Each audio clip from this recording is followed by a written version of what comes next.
to check out the Super Bowl first. So way back in Super Bowl 32, Hall of Famer John Elway became the first quarterback aged 35 or older to win his first Super Bowl. Elway would, in fact, end his career with back-to-back rings. Terrell Davis was the star of that game, but that was the iconic play of that game, and maybe the iconic play of John Elway's career. It was his fourth Super Bowl appearance. He obviously would get a second ring in his fifth appearance the following year. First down, getting helicoptered on it. It's a great play. All right, moving on, Super Bowl 24. Remember this? Hall of Famer Joe Montana leading the 49ers to a 55-10 win over the Denver Broncos. He was named Most Valuable Player and became the first quarterback in Super Bowl history to win three Super Bowl MVPs. That was the one where he saw John Candy in the crowd, right, on the last drive, and he told everybody to kind of take their attention away from the magnitude of the drive. Hey, isn't that John Candy?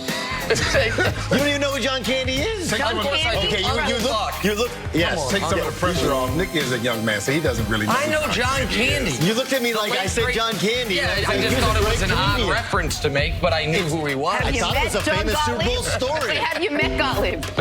Super Bowl 41. Devin Hester started the game off with a bang. His 92-yard touchdown was the first opening kickoff returned for a touchdown in Super Bowl history. This was a great return, but it kind of makes me think about the impact that Mecole Hardman can have on this football game. In that return game of the Kansas City Chiefs, I believe in Dave Tobe as a coordinator. He was with me in Philadelphia.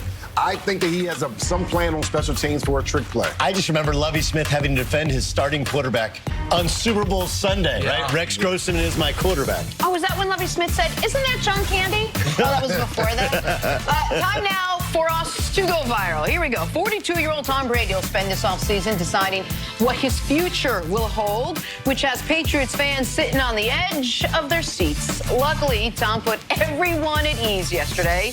I jest. He actually did the opposite, tweeting this cryptic picture, which basically set the internet on fire. Jets safety Jamal Adams weighed in on the conversation, responding with, "Please, leave the AFC East." Understandable, of course. After further inspection of this picture, I've now determined he's walking out. That foot on the right-hand side, you see it, you walk, someone tweeted this, they're right, heel to toe, not toe to heel, so he's walking towards you. If you're walking away, his foot wouldn't look like that. Okay, This is like the Zapruder film. all right, He's walking towards where he's going to sign the contract. Okay, and to left. well, maybe He's walking towards Kraft, who was like taking the picture. Who knows? I'm just saying I was a little thrown off by what appeared to be a watch on the left-hand side of his photo. He wears a watch on the left hand that makes you think he's walking in, but then when you see the foot like that, maybe he switched up the watch, maybe it's a bracelet, maybe it's like a band from a club like Doug had on earlier. He's walking towards, out of the stadium, walking towards the photograph. All right, we have a lot of hours left in the show to overanalyze. And it's important to give people information. You're absolutely right, and they have it all now. We haven't had an NFL game since the conference championships on January 19th. So to say we can't wait for the Super Bowl on Sunday might be a bit of an understatement.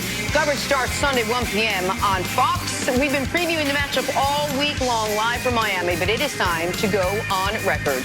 Nick Wright, who wins this game? The Kansas City Chiefs win this game 34-26. I appreciate that cheer. My Chiefs fans behind me. We have never seen the Chiefs offense truly stymied by any defense if Patrick Mahomes went into the game healthy and if Tyreek Hill was on the field. Last I checked, Patrick Mahomes is healthy. Tyreek Hill's going to be on the field. In fact, the Super Bowl will be the single healthiest the Chiefs have been all year long, even healthier than week one when they had some offseason injuries coming into it. The only contributor from the regular season who will not play in the Super Bowl is Juan Thornhill, who got hurt in week 17 of the year, the rookie safety. If the Niners are going to win, they're going to have to get into the 30s, not the 20s, the 30s. I say 34-26 Chiefs. You know, I'm going 35-30 the 49ers. And there's a couple of different reasons why, but the biggest reason is that they have multiple ways to win the game. First of all, offensively, they can run the football successfully, and they can do that. They'll continue to run it. There'll be another 8 pass games by Jimmy Garoppolo. But I also believe that Kyle Shanahan and Jimmy G can find a way to throw the ball successfully. And we're talking about one of the best game planners in the game in Kyle Shanahan. He uses shifts and motions to kind of fool the defense, make their eyes, kind of be messed up and not on what they should be looking at. And I just think that Jimmy G can get it done. The other way they can win the game is a defensive side of the ball. 27 takeaways in the season, 6th best in the NFL. They're the 2nd best team in pressuring the quarterback. They can win on the defensive side of the ball. In all the games that the Kansas City Chiefs lost, they had a turnover, either a fumble or interception. I think that's something that the 49ers are going to look towards getting, and they're going to try to get the possessions down from 12 to 8. If they make the Kansas City Chiefs only have 8 possessions because they're running the ball well, the 49ers have a great chance of winning this football. We've been following this thing a long time, right? Like my whole childhood, I remember watching blowout Super Bowls. And then as we've gotten older, we had the first time we saw Tom Brady, it wasn't really about Tom Brady. It was about the greatest show on turf, right, against the Patriots defense that wasn't introduced individually. Remember, that was the first time ever. Here are the New England Patriots, and they all come running out, and TV's scrambling because they had all this time built up. From that game, the modern NFL was kind of, the old cliche is in fact true. Defense wins championships, okay? It is, in fact, darkest before the dawn. The tough do get going when the going gets tough. And whether it was Seattle and New York against the Denver Broncos and Peyton Manning and 50 touchdowns, or the New York Giants against Tom Brady's undefeated team, when that front four can get into the backfield, there's very little you can do, because eventually they will rattle even the best quarterbacks, even the Bradys, Aaron Rodgers looked scared.